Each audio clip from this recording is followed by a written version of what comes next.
Kaixo, gaurkoan ekuazio sistemen berdintze metodoa azalduko dizuet.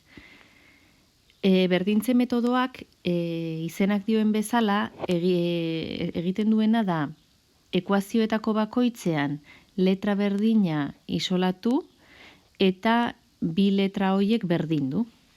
Ikusiko dugu adibide honen bitartez. Letra aukeratzerakoan ere, irizpidea, jarriko dut hemen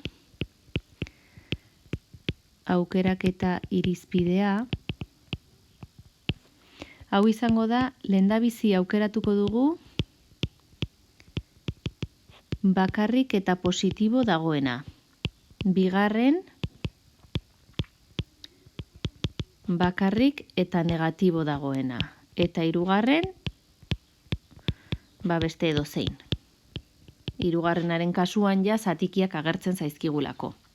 Beraz, guk egingo duguna da, hartuko dugu lehenengo ekuazioa, eta hemen ze letra ditugu. Daukagu isa bakarrik eta positibo, eta i bakarrik eta negatibo. Bigarren ekuazioan, daukagu isa bakarrik eta positibo, eta iren kasuan dauzkagu bi eta positiboak. Beraz, printzipioz, egingo duguna da, isa isolatuko dugu bi ekuazioetan. Beraz, lehenengo ekuazioan, isa ze izango da. 5 gehi i. Horrek ze esan nahi du. Isaren balioa 5 gehi iren berdina dela. Bigarren ekuazioan berdina egiten balin badegu, zer ateratzen zaigu. Isa dela -1 ken 2i. Beraz, isaren balioa -1 ken 2iren berdina izango da. Berdintze metodoak zer dio? Guk esango dugu, isa letra da, ezta? Beraz, neri berdin zait esatea isa edo isa. Orain zer egingo dut, ordezkatuko dut isa horia bere balioarekin. Hau da, 5 gehi irekin. Eta isa urdina -1 ken 2irekin.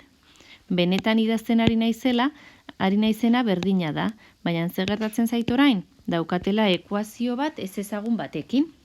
Pasako ditut letra guztiak eskubira eta letra guztiak ezkerrera eta zenbaki guztiak eskubira. Modu honetan, zer eukiko dugu? I gehi 2i dela -1 ken 5.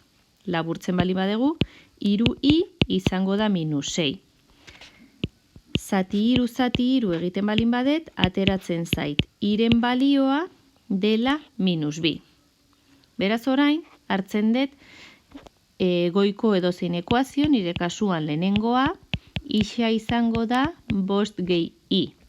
Beraz, isa izango da 5 ken 2, isa izango da 3. Beraz, sistema honen soluzioa, ekuazio linealak direnez eta bakarra daukagunez, ebaki puntua izango da, geometrikoki, eta 3 - 2 bezala adieraziko dugu.